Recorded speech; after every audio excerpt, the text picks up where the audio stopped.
Praise the Lord. I greet you very good morning in the precious name of our Lord and Savior Jesus Christ. మన ప్రభువును రక్షకుడైన యేసుక్రీస్తు నామములో మీ అందరికీ శుభాలు తెలియజేస్తున్నాను. ఎలా ఉన్నారు మీరంతా? బాగున్నారా? మీకోసం ఎల్లప్పుడూ ప్రార్థన చేస్తున్నాను. దేవుని వాక్యం సెలవిస్తుంది, దేవుడు తన ప్రజల్ని దర్శించి వారి జీవితంలో అద్భుత కార్యాలు చేస్తాడు అని. మీరు ఏ కార్యం సఫలం అవ్వాలని, ఏ కోరిక నెరవేర్చబడాలి అని మీరు దేవుని వెతుకుతున్నారో, దేవుని చిత్తానుసారంగా ప్రతి కోరికని కూడా దేవుడు నెరవేరుస్తాడని, వారి మనోభీష్టాన్ని దేవుడు సఫలపరుస్తాడని దేవుని వాక్యం సెలవిస్తుంది. దేవుని మీద విశ్వాసం ఉంచండి, దేవుడు మీ జీవితంలో గొప్ప కార్యాలు చేస్తారని. బైబిల్ గ్రంథంలోంచి ప్రతిరోజు కూడా ఒక వాగ్దానం ధ్యానం చేస్తున్నాం కదా. ఈరోజు కూడా ఒక వాగ్దానం ధ్యానం చేద్దాం. చూడండి, బైబిల్ చిన్న వాళ్ళంతా ఓపెన్ చేయండి. యెషయా గ్రంథము 51వ అధ్యాయము 11వ వచనంలో రాయబడింది, నిత్య సంతోషము వారి తలల మీద ఉండును. హల్లెలూయా. ఇక్కడ వారు అంటే బంధకాల నుంచి విమోచన పొందినవారు, వారు నిత్య సంతోషం కలిగి ఉంటారని. ఎవరైతే పాప బంధకాల నుండి విమోచన పొందుతారో, విడుదల పొందుతారో, వారు నిత్యము కూడా సంతోషంగా ఉంటారని దేవుని వాక్యం సెలవిస్తుంది. క్రీస్తు ప్రభువు వారు సర్వాన్ని సృజించిన దేవుడు శరీరధారిగా ఈ లోకానికి వచ్చి తన రక్తాన్ని చెందించి మన కొరకు ప్రాణం పెట్టింది, మనల్ని పాప బంధకాల నుంచి విడిపించడానికి. మనిషి పాపం చేయడం ద్వారా పాపానికి బానిస అయిపోయాడు. అబద్ధాలు ఆడేవారు అబద్ధాలకి, మోసం చేసేవారు మోసానికి, అక్రమంగా బ్రతికేవారు అక్రమానికి, వ్యభిచారం చేసేవారు వ్యభిచారానికి, అసత్యంలో ఉన్నవారు అసత్యానికి బానిసలు అయిపోయారు. ఇప్పుడు దేవుడు పాపానికి బానిసలుగా ఉన్న మనల్ని విడిపించడానికి ఈ లోకానికి వచ్చారని. వెండి బంగారం వంటి క్షయమైన వస్తువుల చేత మనం విమోచించబడలేదు, కానీ నిష్కలంకము పవిత్రము అమూల్యమైన దేవుని రక్తం చేత మనం విమోచించబడ్డామని. దేవుడు తన రక్తాన్ని, పరిశుద్ధమైన రక్తాన్ని చెందించి మనకి విమోచన, విడుదల అనుగ్రహించారని దేవుని వాక్యం సెలవిస్తుంది. ఇప్పుడు ఎవరైతే పాపాల నుంచి విడుదల పొందుతారో, ఎవరైతే వ్యసనాల నుంచి విడుదల పొందుతారో, ఎవరైతే వారి బంధకాల నుండి విడుదల పొందుతారో, వారు నిత్య సంతోషం కలిగి ఉంటారని. హల్లెలూయా. ఒకవేళ మీరు ఎవరైనా బంధకాల్లో ఉన్నారా? పాప బంధకాల్లో ఉన్నారా? వ్యసనాల్లో, ఎడిక్షన్స్లో బందీగా ఉన్నారా? క్రీస్తు ప్రభువును విడిపిస్తారని. ఎవరన్నా చేతిలో నలిగిపోతున్నారా? అణగదొక్కబడుతున్నారా? ఆపరేషన్ గుండా వెళ్తున్నారా? మీరు ఏ బంధకాల్లో ఉన్నా క్రీస్తు ప్రభువు మిమ్మల్ని విడిపిస్తారని. మిమ్మల్ని విడిపించి మీకు నిత్య సంతోషం కలగజేస్తారని. అనారోగ్యాలు బంధకాల్లో ఉన్నారా? దేవుడు అనారోగ్యాలను విడిపించి మీకు స్వస్థత, ఆరోగ్యం దయచేసి మీకు నిత్య సంతోషం కలగజేస్తారని. ఎవరైతే క్రీస్తు ప్రభువు వారి దగ్గరికి వచ్చి తన పాపాలు ఒప్పుకుంటారో, దేవుడు వారిని క్షమిస్తాడు. ఆ వ్యక్తి రక్షణ ఆనందాన్ని పొందుకుంటాడని దేవుని వాక్యం సెలవిస్తుంది. రక్షణ ఆనందం చెప్పనాశక్యం కాని ఆనందం అని, దాన్ని మాటలు వివరించలేమని. బైబిల్లో రాయబడింది, భక్తిహీనుల ఆనందము క్షణమాత్రమే ఉంటుందని. ఒక వ్యక్తి రక్షణ పొందకుండా ఎన్నున్నా ఆ వ్యక్తి నిత్యం ఆనందంగా ఉండలేడని.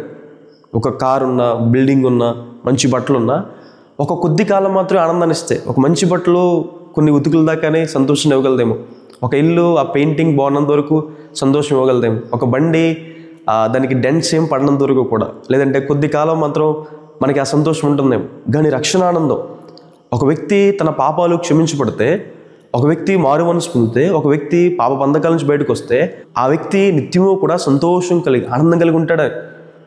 హబక్కూకు గ్రంథంలో దేవుని సేవకుడు అంటారు, అంజూర చెట్లు ఫలించినా ఫలించకపోయినా, నా దగ్గర పశు సంపద ఉన్నా లేకపోయినా నేను నా దేవుని యందు ఆనందిస్తున్నాను, ఎందుకంటే ఆయన నా రక్షణకర్త కాబట్టి.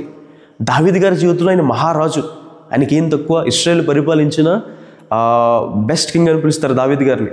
అలాంటి దావీదు గారి జీవితంలో ఒకనొక సందర్భంలో దేవుని దగ్గరికి వచ్చి, ప్రభువా నాకు రక్షణ ఆనందాన్ని మరలా పుట్టించమని అడుగుతాడు. ఏం లేదని దావీదు గారికి ఆనందం లేకపోవడానికి. ఆయన దగ్గర అధికారం ఉంది, ధనం ఉంది, విస్తారమైన సైన్యం ఉంది, రాజ్యం ఉంది ఆయన చేతిలో. అయినా సరే ఆయన పాపం చేశాడు కాబట్టి ఆయన దేవుళ్ళు ఆనందించలేకపోతున్నాడు. ఎప్పుడైతే దేవుని దగ్గర పాపాలు ఒప్పుకున్నాడో, ఎప్పుడైతే క్షమాపణ పొందాడో, అతను నిత్యము కూడా సంతోషం కలిగి ఉన్నాడని. హల్లెలూయా. ఈరోజు మీకు నిత్యము సంతోషం దేవుడు ఇస్తాడని. పాపం మనకి అవమానం తీసుకొస్తుంది, పాపం మనకి సమాధానం లేకుండా చేస్తుంది, పాపం మళ్ళీ కృంగుదలకు తీసుకువెళ్తుంది. కానీ దేవుని దగ్గరికి మీరు వస్తే ఆనంద సంతోషములు కలిగించి దేవుని బలిపీఠం యొద్దకు, సంపూర్ణ సంతోషం ఇచ్చి దేవుని మందిరం యొద్దకు మళ్ళీ విమోచించి నిత్య ఆనందం కలిగేసి ఆయన దగ్గరికి వస్తే మిమ్మల్ని సంతోషింపచేస్తాడని. క్రీస్తు ప్రభువు ఈ లోకంలో పుట్టినప్పుడు చెప్పిన మాట, ఇదిగో ప్రజలందరికీ కలగబోవు మహా సంతోషకరమైన శుభవర్తమానం. దేవుడు అందరికీ సంతోషం ఇవ్వడానికి వచ్చారు. చీకట్లలో, బంధకాల్లో, మరణ ఛాయల్లో ఉన్న వారిని విడిపించడానికే క్రీస్తు ప్రభువు ఈ లోకానికి వచ్చారని. దేవుడు నిత్యుడు గనక ఆయన నిత్యమైన వాటిని తన ప్రజలకు ఇస్తాడని. నిత్య సంతోషం దేవుడు మనకిస్తాడు, నిత్య సమాధానం దేవుడు మనకిస్తాడు, నిత్య ఆశీర్వాదం దేవుడు మనకిస్తాడు. దేవుడు మనల్ని నిత్యము నడిపిస్తాడని దేవుని వాక్యం సెలవిస్తుంది. ఆయన నిత్యము మనల్ని కాపాడుతాడు. కాపుదల, భద్రత దేవుడు మనకి నిత్యము ఇస్తాడని.